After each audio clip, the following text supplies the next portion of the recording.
Issue 171.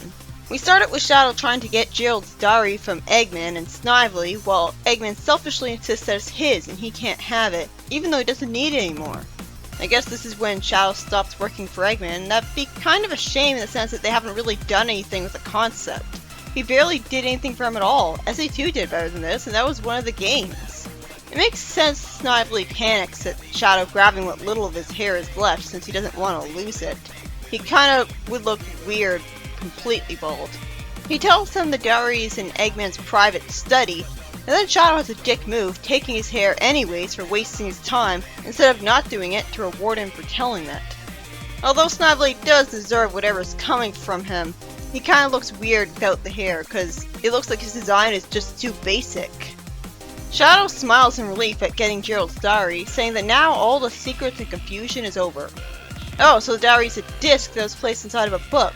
I love that they solved that minor plot hole, where Eggman had been holding a book in the so-called SA2 adaptation, but it was later a disc. Here, they combine the two concepts.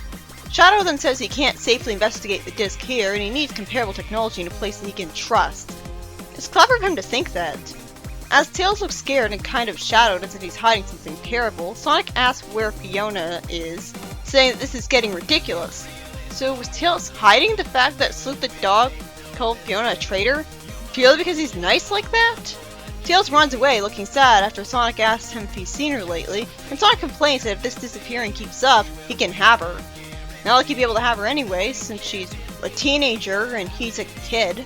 Also, I love the fact that Knuckles used an airboard from Sonic Riders. It's like they actually remembered for one time that they had the concept of characters other than Sonic catching up with him with airboards. Then Tails comes back, but to Sonic's disappointment, it's to warn him that Shadow's showing up, and he's under attack by those flying robots from Heroes. It's really charming that we get to see robots from the games rather than the same swap bots over and over again, because it means we get more varied looking designs of robots, even if it is less original because we already saw those from the games. Sonic saves the day, and Shadow complains you couldn't show up 10 seconds earlier since the disc he had got burnt. There's a sweet moment where Shadow actually looks sad and apologizes for not looking more grateful, and Sonic says, "Son, you do?" A good audience surrogate moment.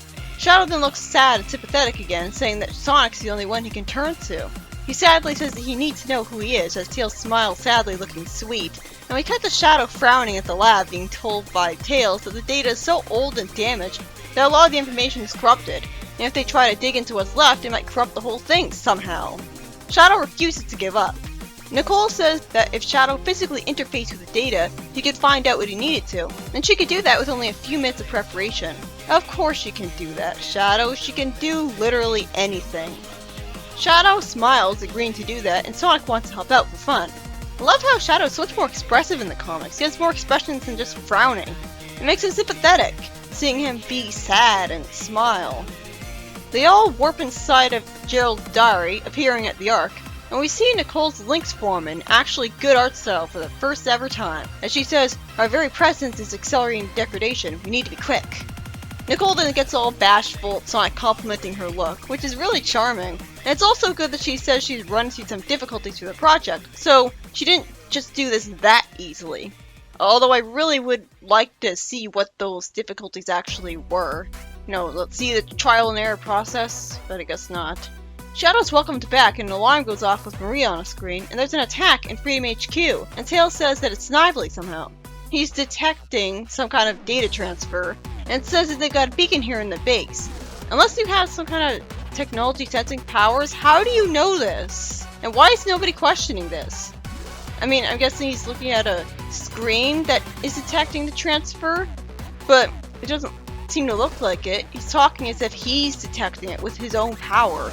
He sees Snively's hair is there and looks creeped out, and Knuckles snarks, "He's Eggman's nephew." They're all insane.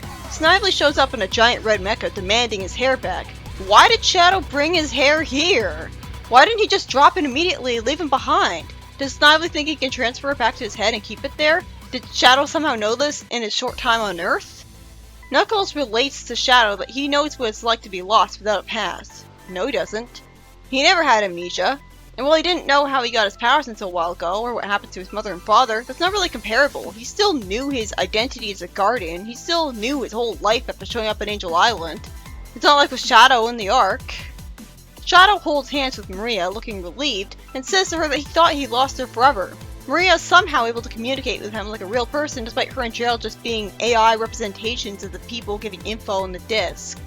I guess Nicole made it that way so that Shadow could have a conversation with them, and also made it so that Maria knows what Shadow's talking about with him losing her forever since she's not questioning it.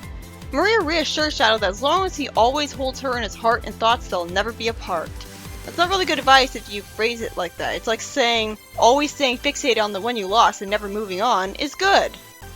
Shadow is confused when Maria refers to Sonic as his friend. Shadow then says to Maria that he's been in captivity for 50 years and has forgotten his purpose somehow, even though he got a message telling him it was vengeance, so shouldn't he still be on that? And somehow, while Nicole made sure Maria wouldn't be confused about learning Shadow lost her forever, Nicole didn't fill Maria in on the 50 years in captivity, as she gasps and says that they have to speak to Gerald right away. Why didn't Nicole have it so that Gerald was right there in the room with Maria for convenience's sake? Nicole explains that the data is fragmenting fast. I like that Sonic asked for the abridged version since they're short on time and the fans already know this info, meaning the info isn't interesting at all. Maybe if they cared enough to give Shadow more of a different origin story for the comic, it'd be more original and less interesting. Instead, I'm skimming over this. He's the ultimate protector of life on Mobius. While Gerald wanted Shadow to be a cure for Maria, there are barriers that he couldn't break. So he created Shadow with Black Doom, and that's how Shadow has Chaos Control. It's weird that with Shadow the Hedgehog's infamy as a game, they chose to keep this part of the backstory that fans all complain about, instead of just having Shadow be created with a Super Emerald instead. That would have explained his magic just as well. And they still don't bother to explain why Shadow has such similar powers to Sonic, and why he's a hedgehog just like him. I mean, you'd think at least the comic would have explained that.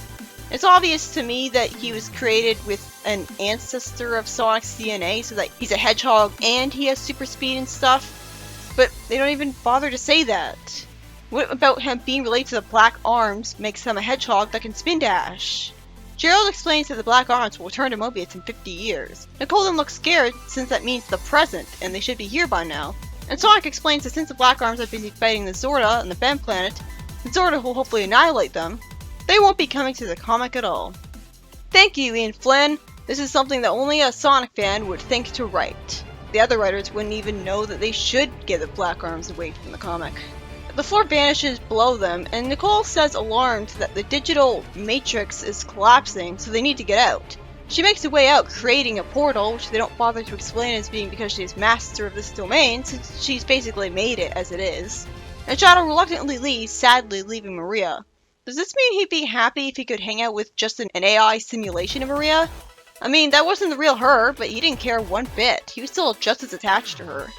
So, couldn't they just make an android Maria and he'd be just as happy with her? Shadow then defeats the Egg Lobster and makes a "this is who I am" speech about being a hero. I couldn't help but roll my eyes at him saying he was made in the name of love, though. I guess he's too new to the world to realize how cheesy that sounds and get embarrassed. Knuckles jokes that he's a show-off, which is charming, and Sonic jokes that Shadow will be just as moody and brooding as ever. As Tails looks unhappy, Sonic is determined to find out why Fiona has been disappearing lately. Somehow I doubt we'll get any panels explicitly showing us exactly what she's been doing when she was disappearing though, which really sucks. It's such a wasted opportunity. In the next story, we see Dingo soldiers attacking Kidnapolis, and then Locke wonders why the Destructics are heroically rescuing Kidnapolis. It's probably just because they're ordered to, but also commended, here was my C, since it's the action that really counts. Finidivus then warps in, explaining that he told the Destructics to do this to protect the Kidnapolis from the Dingoes. Of course, he doesn't like the Dingoes either. And also, sure is convenient he heard what Locke said before he even teleported in. Finidivus calls himself a former Technomage of the Dark Legion. It makes sense the mage part would exist since Guardians have magical powers, and so why not other Echidnas of the same species too? And in that case, it makes perfect sense that the Echidnas of the Dark Legion would also have magical powers to take advantage of. Now, him being a Technomage is an excellent fusion of magic and technology, proving that the two aren't mutually exclusive, Harry Potter. Finidivus explains that he uses the Destructics for good deeds, which makes me question the missiles then, unless he was going to use them against Eggman. He sure is good at lying. Dimitri then shows up in a floating bubble as nothing but a head, explaining that Venidivus saved what was left of him after the Dark Legion split into two. Venidivus acts sympathetic once again when he says, "Sadly, I could not find any of the Brotherhood to convince you." I'm sure you can relate. Relate to what? When I was reading this for the first time, I saw him as being like a well-intentioned extremist, basically. Maybe he has some stupid plan only a one-dimensional villain would have because villain. But right now he comes off as more well-written of a person. I doubt I'll know what his childhood was like, though. Venidivus says that everyone believes the Brotherhood gave their lives defending the island, and Locke knows better. Naturally, since the idea of those powerful magical echidnas all dying so easily in battle is pretty stupid. He asks Locke to let him and the Destructors keep the island and Master Emerald safe. I don't trust them, it seems too easy. He tells Locke to take one of his warp rings to find his forefathers and bring stability to their homeland. Why would getting the brother back bring stability to their homeland? I mean, isn't it stable already? Technically, the Echidna homeland is Albion, but I guess they don't really care about that. Venidivus then manipulates him into saying yes for sure by saying that if he wants, he could summon Knuckles to assist them instead. Locke at least plays it smart by saying that while he's using the warp ring, he will return frequently to check on him. Dimitri then says, "There, I lied to him, you monster. Now fulfill your end of the bargain." Dimitri is told he'll do it later, and then remarks when they warp to Master Emerald, "That's what you said when you took me apart, bit by bit. This indignity cannot go on. Neither can my life." Venidivus reassures them, "Calm down, Dimitri. I know what I'm doing. The Dingo regime will be crushed, the Legion will be unified," and then he explains that the power and name of Enerjak will be known once more. What does he have to gain from that exactly? Does he plan to use that to take down Eggman and some other villains? Like an actual person in the actual universe as Sonic would do? I guess this is where that generic one-dimensional villain take over the world nonsense comes in. He's so close to being a hero other than that though, like protecting Echidna Polis and the Emerald. What a shame. This issue was written by Ian Flynn. Eggman refuses to let Shadow read Gerald's diary, and now I know why. It says that Gerald wanted him to be the savior of the world. That would mean fighting against Eggman, unless Eggman can somehow convince him he's the good guy. But wasn't that what Shadow was believing anyways? Then after the disc gets damaged, Nicole simply creates a tangibly interactable pocket dimension for them to have a conversation with AI versus Gerald and Maria in. Just like that. And that raises the question of why Gerald wasn't with Maria to begin with to save them some time, and why Nicole didn't program the fake Maria to know Shadow had been captured for 50 years. Oh yeah, and it's not that it's all mad using Mecha because Shadow took the last of his hair, but it's not important. It ends with Shadow learning he's meant to be a hero, and Sonic deciding to go question Fiona about her disappearances the next time he'll see her. I gotta say, she made a pretty risky dumb mistake doing this when she was already on thin ice with the Trust after Sally learned her checkered past. I can only conclude that she assumes her on her way out anyways, especially since Sonic gave her that suspicious look. But she must be pretty paranoid to assume they'll ditch her like that, because Sonic and Tails have been nothing but supportive of her in spite of that. And it was only her taking the risk of cheating that's causing this whole trust to crumble for her. Even an intellectual can make ill-thought-out decisions.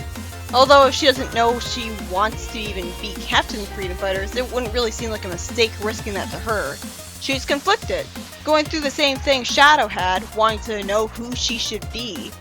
And that's especially logical since she's a teenager, and that's what teenagers go through, even to the point of a rebellious phase. In the next story, as Venidivus sends the Destructors to protect Echidna Polis from the Dingo regime, and he convinces Locke to trust him with the island of Master Emerald, giving him a warp ring to go look for the Brotherhood. This would all be great if the Technomage did plan on reviving Enerjak, despite Dimitri saying he doesn't want his life to go on. So maybe he wants to force Enerjak to work for him to take down Eggman and other villains and rule the world like a generic villain and stuff. It's like he would be a hero, he's so close, but then they tack this villainous plot onto him. Although that's excellent writing for a villain by Sonic standards, better than him never doing anything good at all. Another enjoyable issue, especially since I get to see Nicole in her Lynx form for the first proper time, and I already know that I'm gonna like her.